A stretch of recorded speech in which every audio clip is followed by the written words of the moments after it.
श्री स्वामी समर्थ. नर्मदे हर. अनुष्ठानाची सांगता करून दत्तप्रभूंना दंडवत घालून बाळाप्पांनी गाणगापूर सोडले आणि 25 मार्च 1866 साली अक्कलकोटास स्वामी सेवेत दाखल झाले. डाव्या हाताला असलेल्या मुरलीधर मंदिरात त्यांनी प्रथम दर्शन घेतले. नव्या विहिरीवर स्नान करून शुचिभूत झाले आणि 1 पैशाची खडीसाखर घेतली आणि ते स्वामींच्या दर्शनास निघाले. महाराज खास बागेत असल्याचे कळले. महाराजही आपल्या प्रिय भक्ताच्या दर्शनासाठी आसुसलेले होते. बाळाप्पांची व स्वामींची नजरानजर झाली आणि उभयंतांना अस्मान ठेंगणे झाले. स्वामीरायांना इतका आनंद झाला की ते प्रेमभराने खास बागेतील वृक्षांना आलिंगन देत फिरू लागले. बाळाप्पांना गाणगापुरात स्वप्न दर्शन घडले. तीच गुरुमूर्ती समोर साकार पाहून प्रेमाचे भरते आले. महाराज एके ठाई स्थिर उभे राहिले आणि बाळाप्पांनी आपला देह त्यांच्या चरणी झोकून दिला. गुरुमाऊलीची ती भव्य दिव्य तेजस्वी मूर्ती नेत्रात साठवीत त्यांनी खडीसाखरेचा प्रसाद श्रीचरणी अर्पण केला. स्वामीरायांनी बाळाप्पांना मोठ्या प्रेमाने जवळ घेतले, त्यांना आलिंगन दिले. हे दृश्य पाहून आजूबाजूचे सेवेकरी व भक्तगण थक्क झाले. बाळाप्पांची भेट झाल्यावर महाराज राजवाड्यात गेले. भावविभोर झालेले बाळाप्पा मुरलीधर मंदिरात आले. तिथेच आपले बिराड ठेवून त्यांनी जप जाप्य अनुष्ठान सुरू केले. इथे त्यांची विश्वनाथ सेवेकऱ्याशी ओळख झाली.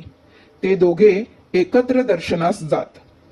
विश्वनाथ सेवेकरी माधुकरी मागून आणत.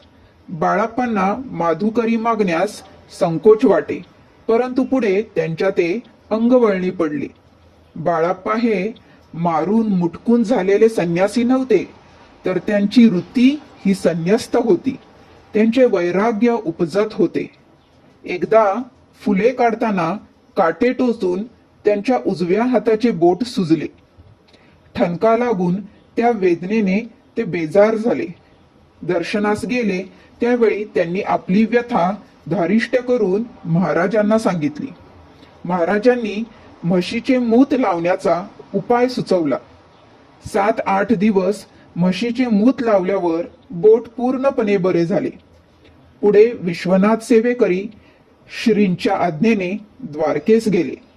महाराजांचे लीला चमत्कार नित्यशा अनुभवित बाळाप्पा महाराज त्यांच्या प्रत्यक्ष सेवेत दाखल होण्याची धडपड करू लागले. महाराज सर्वांना प्रसाद देत, पण आपणास काही देत नाहीत, याचे मात्र बाळाप्पांना खूप वाईट वाटे. एकदा महाराजांनी आपल्या हातातील तुळशीची माळ बाळाप्पांना दिली. स्वामींकडून प्रथमच प्रसाद मिळाला आणि तोही तुळशीच्या माळेचा.